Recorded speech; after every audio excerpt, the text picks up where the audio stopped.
lot of recordings and radio and stuff. And on Marquette campus was this guy. Then let's get tickets. What the heck? We never heard of this guy. And he was amazing. And that's actually partly what inspired my love of live music. As Peter was saying yesterday in his workshop, there's some people who live for the recording and some people live for live performance, and he's definitely in the latter category, and it shows. I just, thoroughly enjoyed that night, and I can't say he inspired all of it, but I go to probably 120, 130 shows a year, and he was certainly part of that. It was a very special night. He's a very dynamic songwriter, but I only know him from that point of view. I have a really good friend here who has toured with him, bicycled with him, because he does this annual bicycle trip, which is wonderful. And let's let Brianna Lane give a real introduction.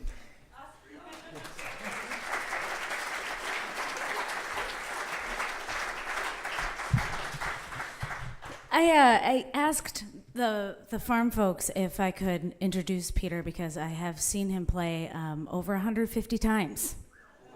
Seriously. Much because I have had the pleasure of joining his tours by bicycle for the last 10 years. And so he has seen me play 150 times too. That's kind of scary. So he first came on my radar about 12 years ago when his song Shirt was on a Paste magazine compilation. I don't know if you knew that. And then I asked to open for him and then open for him again and open for him again. And now we're friends. And so I know him pretty well. So we're gonna play a little game. Camp counselors in the room? Ex-camp counselors? No? Yes? Okay, me. So we're gonna play a game called Two Truths and a Lie. So I'm gonna name 3 facts, and then you get to decide which one's the lie. Okay. So 1, his very first performance that he ever did was all roller skate production of the play Oklahoma, and he was 8 years old. Okay, that's 1. 2, he tours full-time 140 shows a year for the past 25 years, and he makes it a point to get out of the country each of those years. Okay, 3, he once biked down a 2-mile-long dirt road pretty much naked. So which one of those is the lie? 1? No. All of them were true. I messed up. Okay, so I messed up. I'm going to do it again. I think I'll get...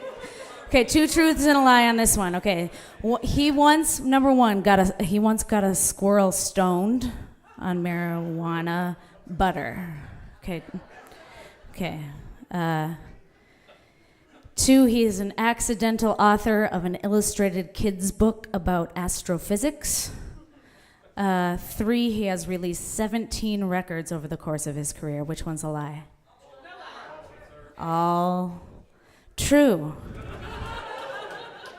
Okay, seriously, I'm not pulling any pranks on this last 3. Okay. Decide first. His Irish Catholic parents met in what was then British Honduras, and they have approved of his career as an independent musician from day 1. Yeah. 2, he was a Renaissance Festival swordsman. 3, he earned a degree in method acting from a Jesuit university on a scholarship from Liberace. Which one of those is a lie? 3, I hear 3 a lot. They were all true again. See, I'm a trickster. That's good. No, in all seriousness, I love this guy, and he loves his career and his ability to make music for people and perform for people. He loves it immensely. He champions young songwriters all the time. He intelligently engages all of his audiences in social issues, political issues, and he's a pretty good songwriter. and he went on 2 bike rides today. Please welcome to the stage Peter Mulvey.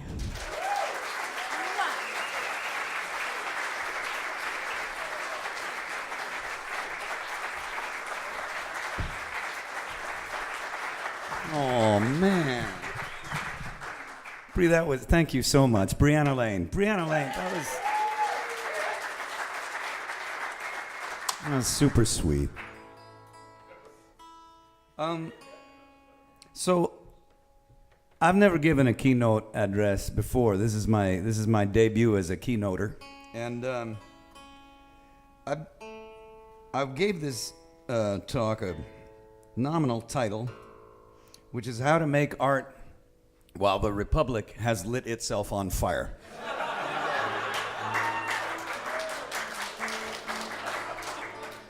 And so I want to just relate to you a quote. William Carlos Williams, the great poet, the guy that wrote the poem about the plums and the poem about the wheelbarrow.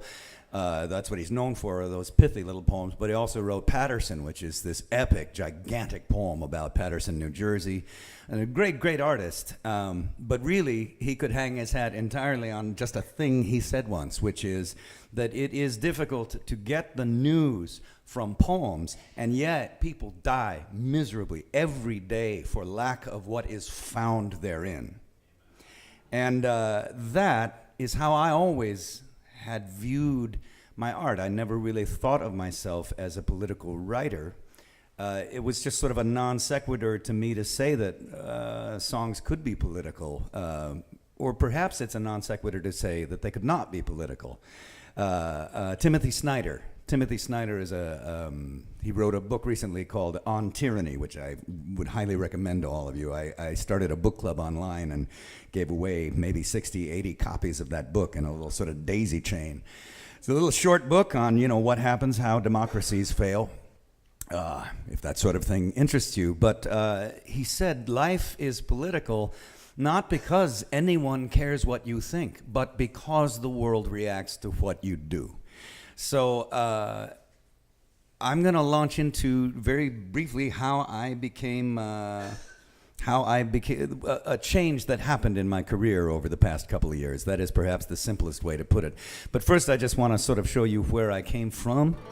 So this is a tune. It's called the Knuckleball Suite. I've been playing all of my life at a joint in Fort Atkinson, Wisconsin, called the Cafe Carp.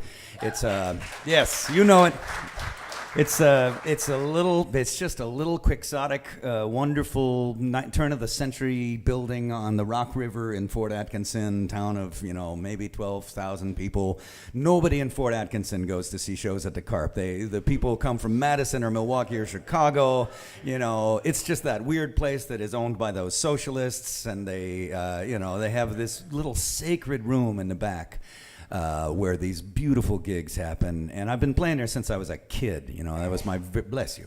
That was my very first gig. Was opening for Pat Donahue. My very first folk gig. I played all sorts of rock and roll shows in college in bars, and then I was opening for Pat Donahue at the Cafe Carp, and I just showed up at 9:30 because gigs start at 10, and I was the first guy, and the gig had started at 7:30, and they still let me play. So anyway, this song is just about the Carp.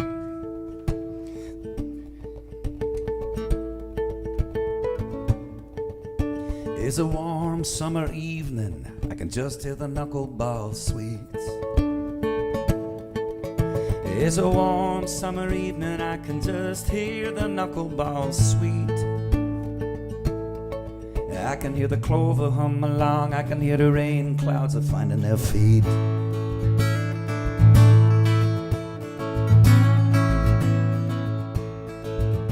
This town is a talisman, it's a vanishing breed. This town is a talisman and we are a vanishing breed. But our song is a first chair viola lost in the weeds.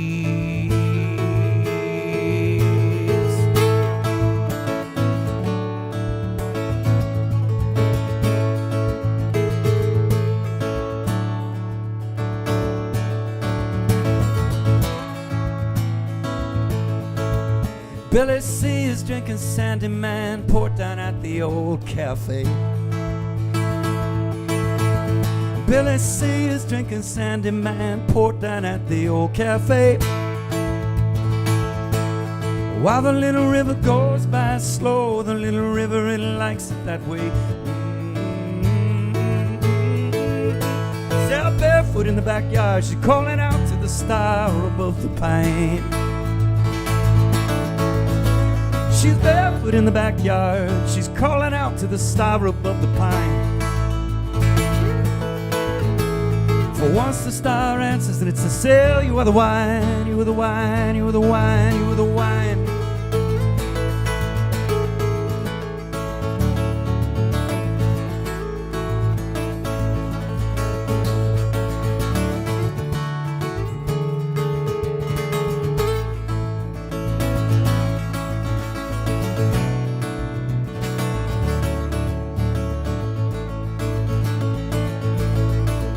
My brother Franklin is the ace, my brother Franklin, he's a wily sport.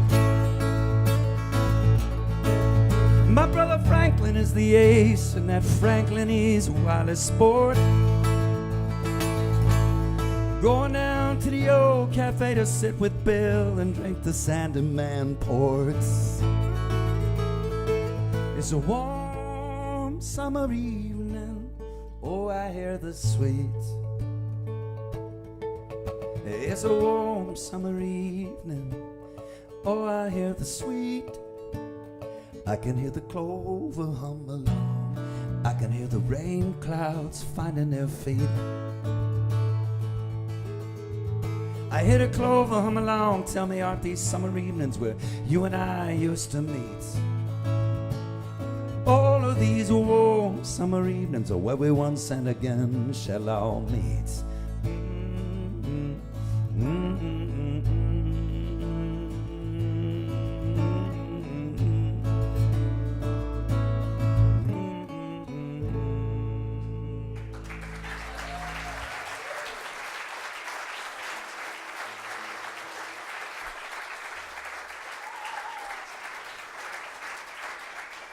So the reason I played that song is I wanted to tell you a few things about that song to sort of give you a window into what I think music is and where music comes from. That's a song of mine. That's just a weird thing to say. It's weird to say that that's my song. I couldn't put it anywhere. It's not an object. It's not a thing. It's not a discrete thing. I couldn't get it into a safety deposit box and leave it there and take it back out. It's a song. It's not quite alive, but it's not an object. You see where I'm going with all of this? But also, that song, you know, Billy C is drinking Sandy Man port down at the old cafe. What that song is about, Bill Camplin drinking Sandy Man port in his little club, the Cafe Carp. And the river is in that song. That song is made of the river. It's made of Bill. My brother Franklin is the ace. That's Jeffrey Foucault, Jeffrey Franklin Foucault, my pal, whom I taught every damn thing he knows, and don't let him tell you otherwise. But, you know, like, he's in that song, and the club is in the song, and all the audiences are in the song. But also, where that song came from was I was hanging in Boston. I spent a lot of time on the Boston scene, and I was playing at a joint called the Lizard Lounge with a bunch of the Boston guys, and there's some great trad players out there. And there was this guy named Sean Staples, and after the gig, we had like a song circle, and we're just tossing tunes around. And it came around to me, and how many of you, some of you were at the community sing, right? Yes, which was beautiful. And when you're at the community sing, the framework is, what song can I sing that everyone else can also sing, right? So when you're hanging in Boston and you've got Sean Staples in the room, you're like, we've got a kick-ass improvisational mandolinist here. What can I do that he can just jump on? And he, you know, and so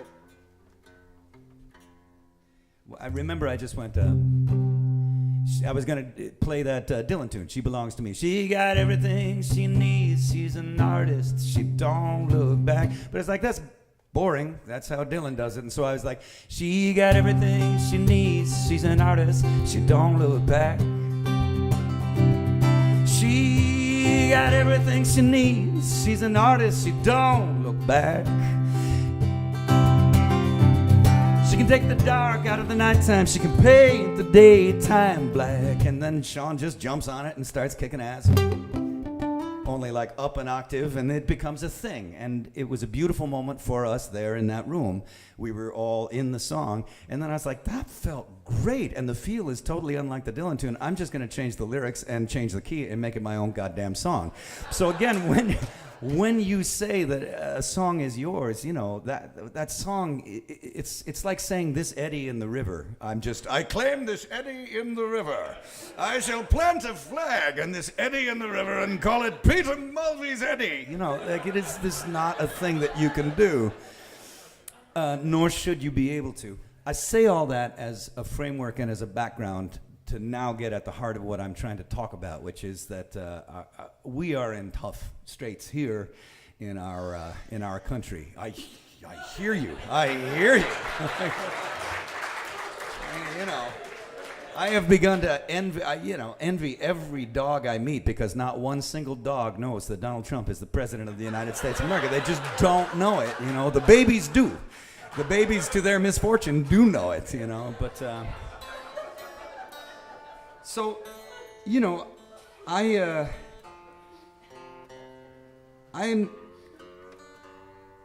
have always written to just respond to what is in the world as well as I can.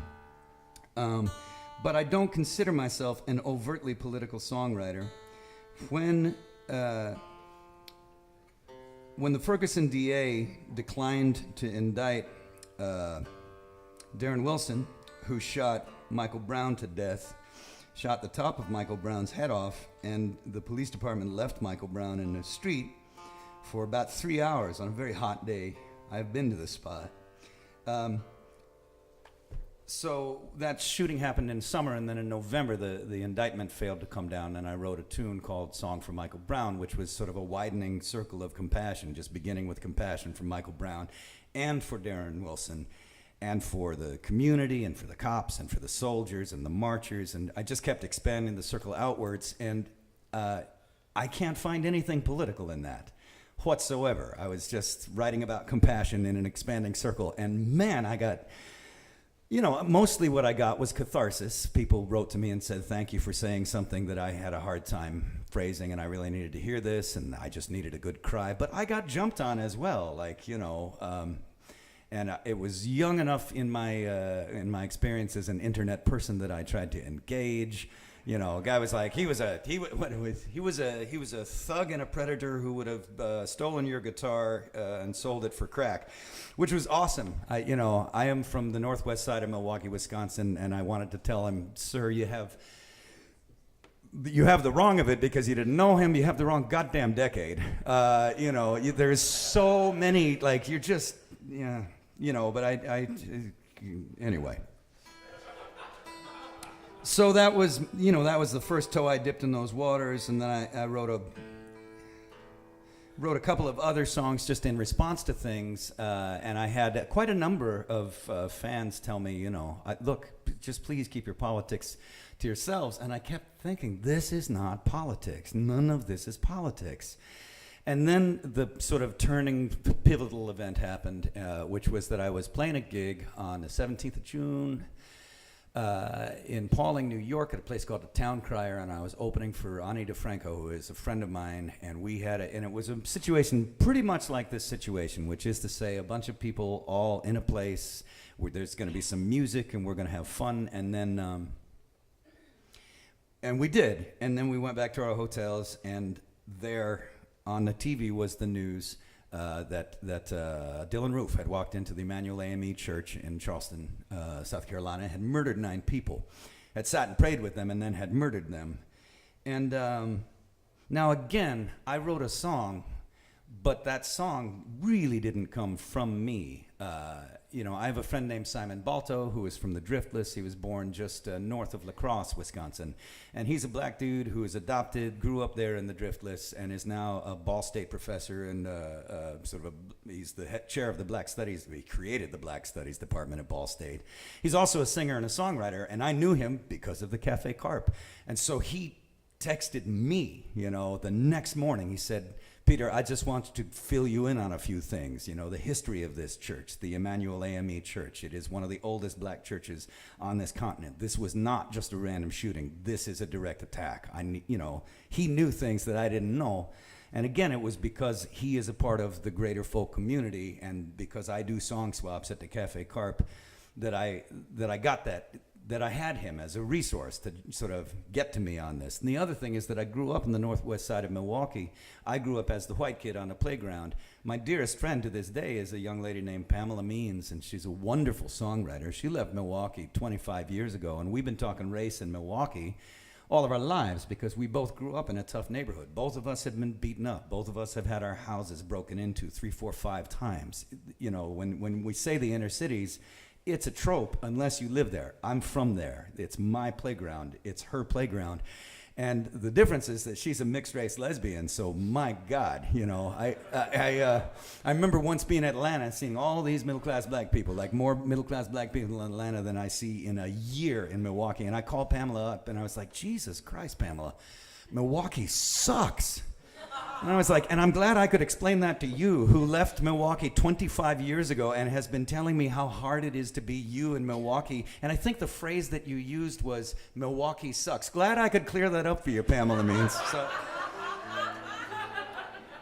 So as it happened, I had the night off after the shootings in the church, and it was Pamela's birthday a few days before, so I traveled to her town. I was playing in Northampton the next night and took her out for dinner, and it was hard to celebrate because, my God, and we sat and we talked about our upbringing. We talked about America. We talked about race. We talked about women. We talked about young, radicalized men. And then I saw on the news the next morning that the Confederate flag, actually it is not the Confederate flag, the battle flag of the Confederacy was flying over the State House in Columbia, South Carolina.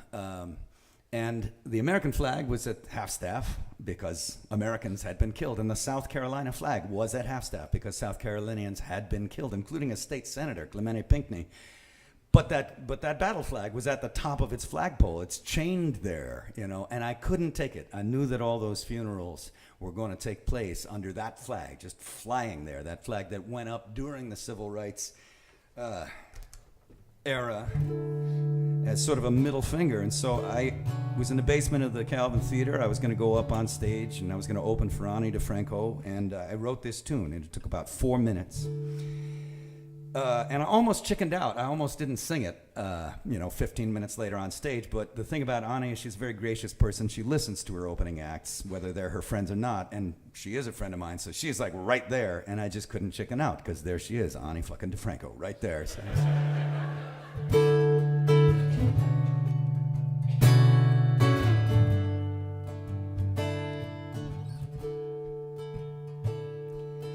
Every flag over Charleston is a half-staff today, except one.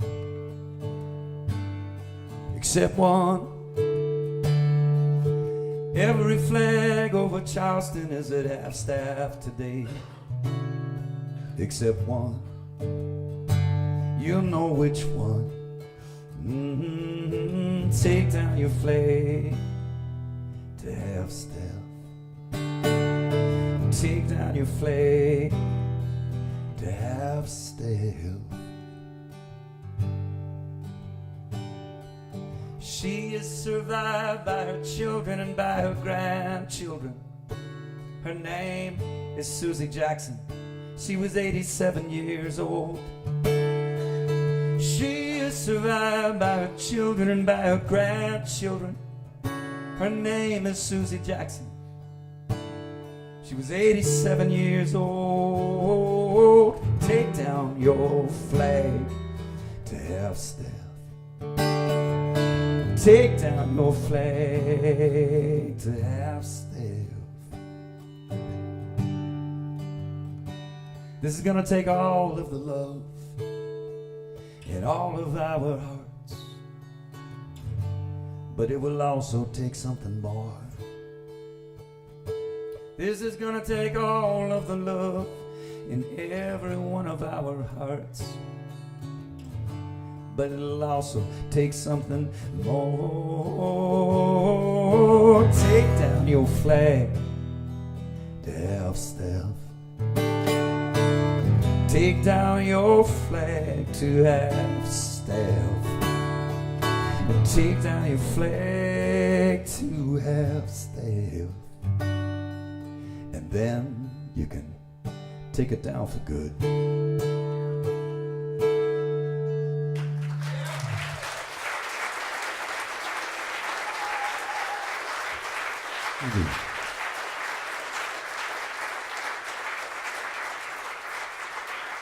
Thank you.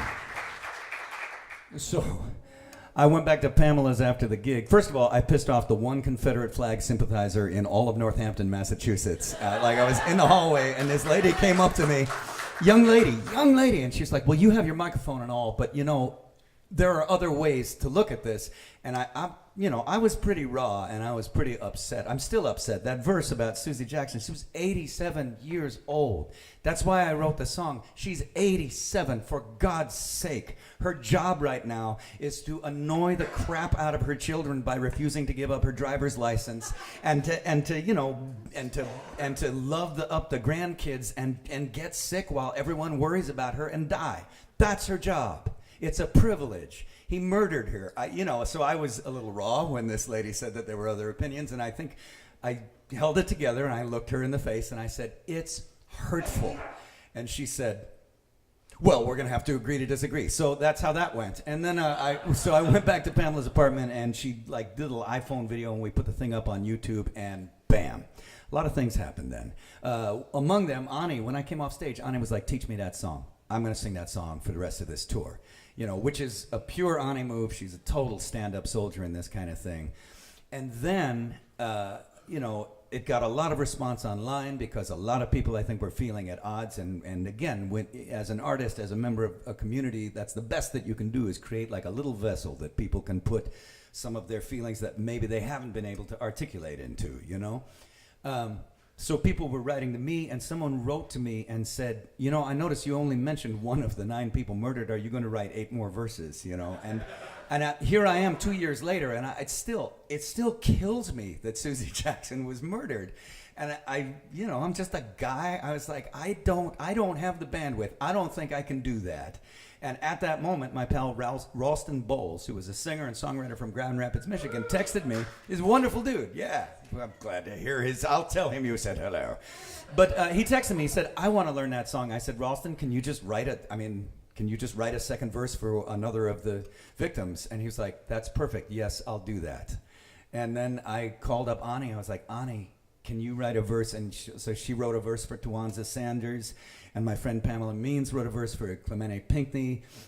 And then I put it out online. I said, listen, can anyone write their own second verse? There's a lot that needs to be said here.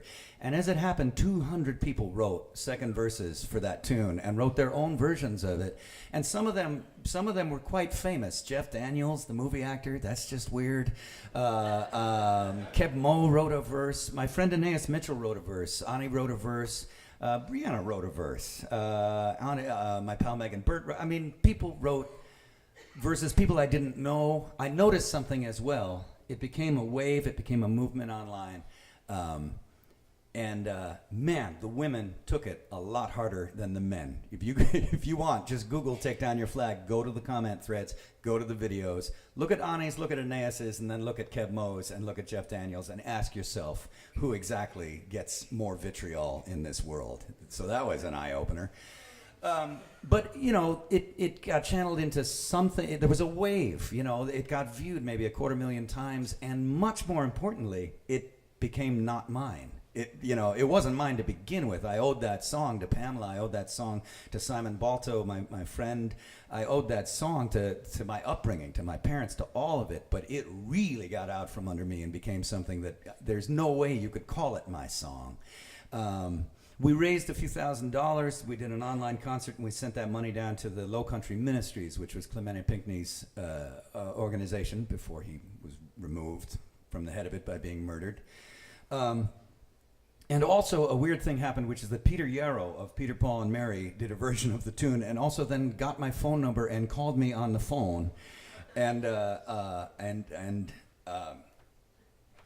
which was just weird. And he's like very. If you think I am a discursive and digressive talker, you should at some point in your life speak to Peter Yarrow, because it was this sort of dizzying, And he marched with Dr. King, and at one point, and it took him about 17 minutes to get this across to me. But what he said, if I could boil it down to a nutshell, was what has happened here is never done on purpose. It always happens by accident, and it is fleeting. So think really hard about where you want to channel this energy in the next few weeks, which was, only it took him 17 minutes. So that was where I got sort of dumped into the deep end, and there's so much more that I could say. One is, what time is it right now? Where are we at? Randy? Like 15 more minutes. I have 15 more minutes. That's perfect. So then let me just make this one other digression, which is part of the oxygen that tune got was that a publicist from a group called the Rosenberg Fund for Children just came out of the blue and said, I've seen this happening on the internet, and I want to jump in and I want to help this song get further afield in the world. The Rosenberg Fund for Children is a fund for the protection of children who have been, whose parents have been murdered by political violence. It was founded by the sons of Julius and Ethel Rosenberg. Julius and Ethel Rosenberg were murdered by the government of the United States for treason and espionage, and it appears that Julius Rosenberg was guilty of spying and giving nuclear secrets to the Soviets, but Ethel Rosenberg, as it appears from the public record that has been disclosed, was an innocent American murdered by her government. When the government murdered those two people, they orphaned their two sons, and a gentleman named Abel Mirapol adopted them. He was a school teacher from the Bronx. His name was Abel Mirapol, and he's known for two things. He adopted Julius and Ethel Rosenberg's sons, and he wrote Strange Fruit, the Billie Holiday song. And then just one other digression that hopefully can just give you a bit of triangulation. The Rosenbergs were prosecuted by our Wisconsin's own Joseph McCarthy, who was a very twisted, pretty bad dude, and he had a little consigliere, this vile New York lawyer by the name of Roy Cohn, who appeared he was used as a character in Angels in America, the play by Tony Kushner, and he's a real guy, and he just an awful, awful person. He died of AIDS in the 90s, I believe, and his old line was, I'm not gay, I fuck men. Like that, to give you an idea of this man's character. Roy Cohn was a high-powered sort of persona in New York, and he mentored a young real estate magnate named Donald Trump. So this is the country you're living in, we're all living in. I just wanted to sort of lay all that out there. None of this is new, and that's all I have to say about that. On to another thing that happened, shooting in the nightclub, and that time I just wasn't in the mood I just couldn't muster another Ernest song. I just could not, because the problem with Ernest songs is you have to collide your heart with things that'll break your heart in half. I don't know how many tears I have shed over this, and so I just thought that really in an act of self-care, my response to the shootings down in Orlando would be this next song.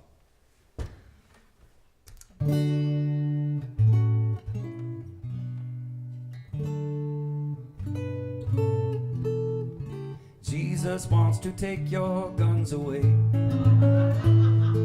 Jesus wants to take your guns away. I was talking to him just the other day, and Jesus wants to take your guns away. He looked real tired. He said, Pete, I just don't get it. Love could be enough for them if they would only let it, but somehow they shoot people while they dance or while they pray. Ish, kinda wanna take their guns away. He said, all I ever talked about was kindness. Okay, well, and the poor, and bringing all the love that you could bring, just more love and more. So tell me, how do people go from what I said to what they say? Damn it, I do. I totally want to take their guns away.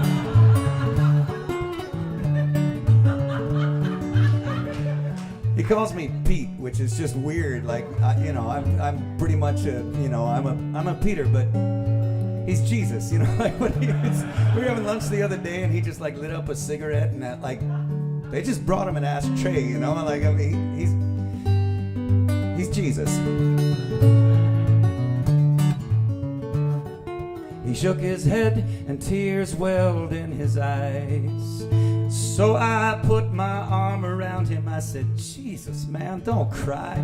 I said, I've got this one, pal. I will tell the world that on this blessed day, Jesus wants to take their guns away. So, people, Jesus wants to take your guns away.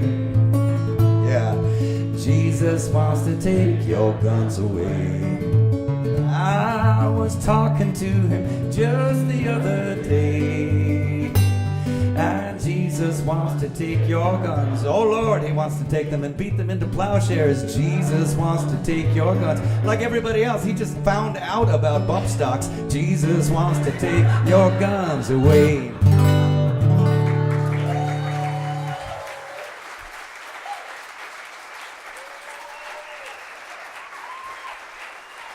Thank you.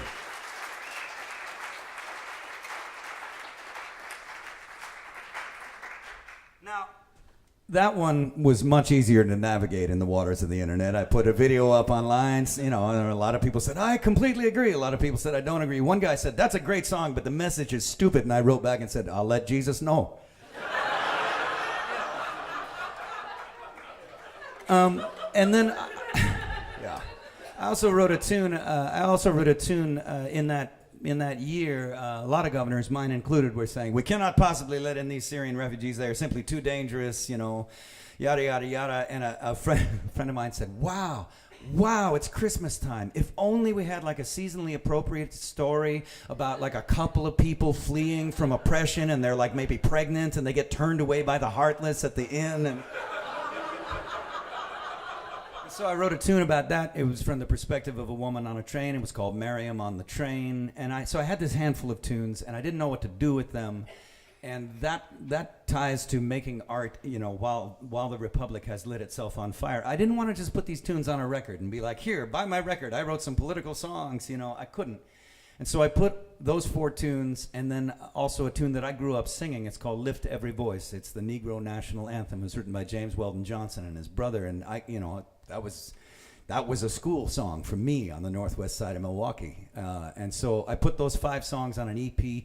I think I have 20 or 30 that I put on a table out there.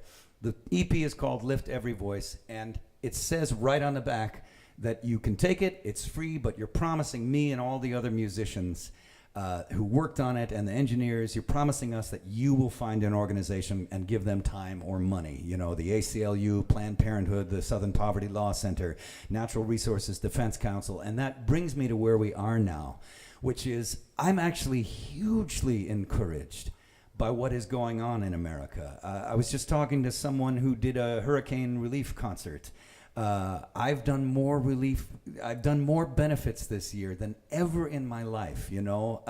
Hey, the ACLU is having a, do you want to? Yes. You know, that's the conversation every musician I know is having.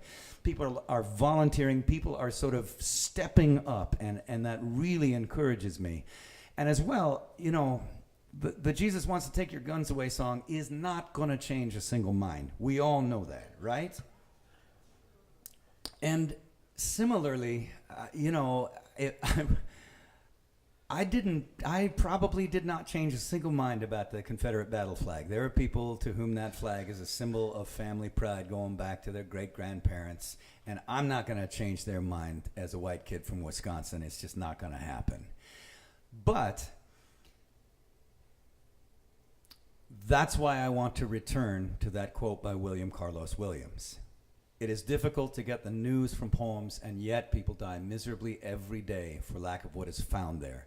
That is the good that is done by folk singers and by us here in our community and by bluegrass musicians and by poets, even bad poets, and by painters and by, you know, and by open mics, for God's sake. That is the good that is done, you know. It fosters community, and it runs our hearts through the lens of music, which is a purifying lens. And so that's why I do what I do. That's why I'm still at it. That's why I don't feel like I changed even in this couple years where I've suddenly gained some notoriety as a political songwriter. I don't even know what that means. And so now I think I got about 5 minutes left. Perfect. I just want to leave with something that I've been doing that I think does more good than any of the benefits that I've done, any of the things that I've been a part of. There's a thing that I realized I could do, and it is this. I've been closing my shows now for quite a while with this song, but before I sing it, I want to tell you a story that I've been telling to audiences, which is to say, and I mean this, I've been to 49 states and I've played music in 47 of them. And I love this country. I love this country. I was just on my little folding bike, riding along on the bike trails by the river, the Iowa River. And I was hoping to maybe see a kingfisher. I didn't see a kingfisher, but I saw some geese. They'll do. And I saw, I saw college kids of every creed and color walking around in this beautiful fantasy land where they just read books and string hammocks up in the trees and talk about, who likes who. And it makes me think of one of the best moments I've ever experienced in my country that came from my country. I was driving along and I was listening to NPR. I don't know if you've heard about NPR, but it's a really cool thing. It's this, it's like publicly funded radio, and so I'm listening to NPR, and they had President Ahmadinejad, the president of Iran, and he had come to the United States of America to speak to the students at New York University, or maybe it was Columbia, I do not know, but he's in New York City and he's talking to like 4,000 American college kids. And it really caught my attention because I love this country and I know this country. I've bothered to learn as much as I can in the short time I've been around about this country. And one of the things that we do tremendously well is that when you are talking to 4,000 American college students and you are the president of Iran, you are speaking to an audience that is made up of Persians like yourself and Mexicans and black people and white people and rich people and poor people and Arabs and people in the audience who do not know that Arabs are not Persians. And on. You are talking to this giant amalgam, and it's something we do really well. There is much to admire in European-style socialism. Every time I hear somebody say, "That's just European-style socialism," I'm like, yeah, have you been there? Holy shit, Europe is amazing. But this is one of the things I think we genuinely do better than in Europe. They become Americans. Barack Obama is one of the most American people I've ever seen in my life. The people cleaning our hotel rooms are so American. I love it. I love it. And so I'm just there going, this is great. This is great. Ahmadinejad is talking to these students, and then there's going to be a Q&A, and there's a Q&A. And this young lady gets up and she says, listen, I just want you to say a few words about the abysmal treatment of homosexual people in your country. Not that we do it perfectly in the United States, but it is terrible in Iran, your human rights policies as far as that is concerned. And what have you to say about this? And so the translator starts translating her question into Farsi. And I'm like, I already love this lady. I love this. You go, young lady.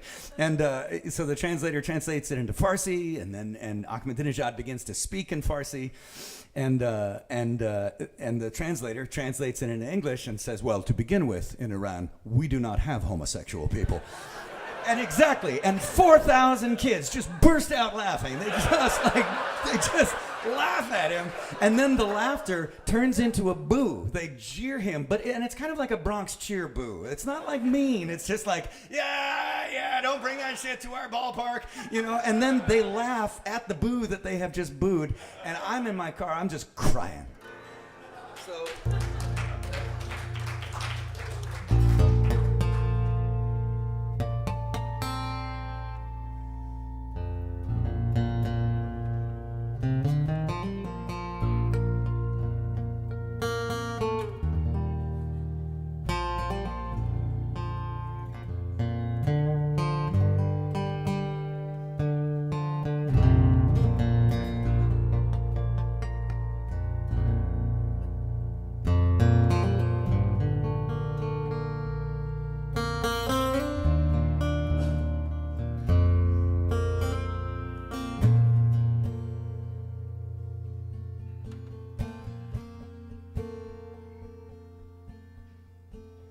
Oh, Shenandoah,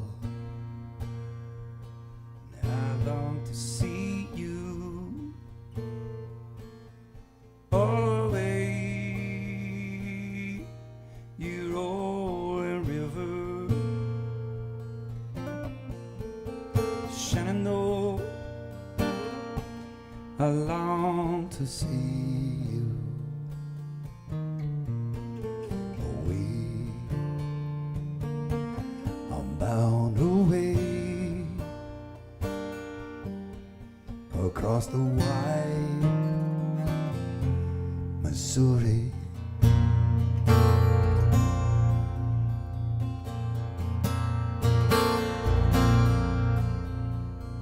Oh, Shenandoah, I love your daughter always. You rolling river, for her I would cross even these raging waters.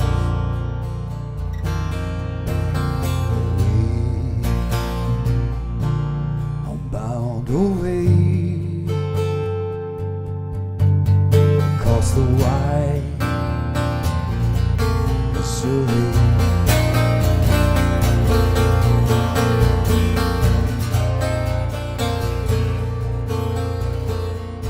Shenandoah, she's a mighty river, away, rolling river. Indians camp along her bank. Away, away, away, I'm bound away, way across the wide Missouri.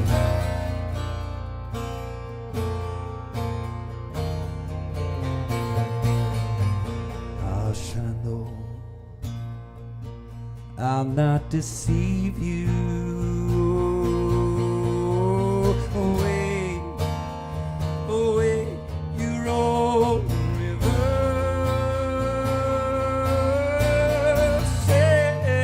Shenandoah, I'm bound to leave you.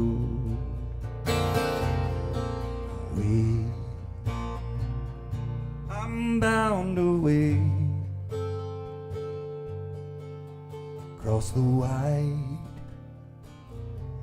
Missouri. Across the wide Missouri.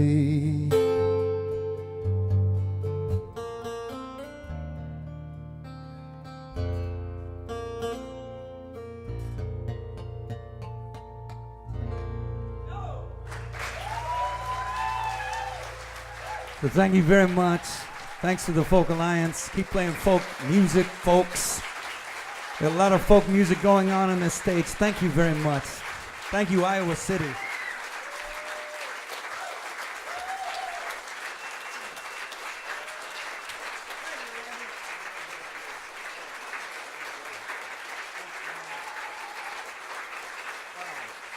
Peter Mulvey, thank you so much.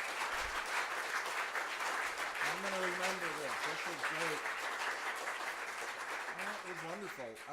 In the interest of keeping things on schedule, don't go anywhere.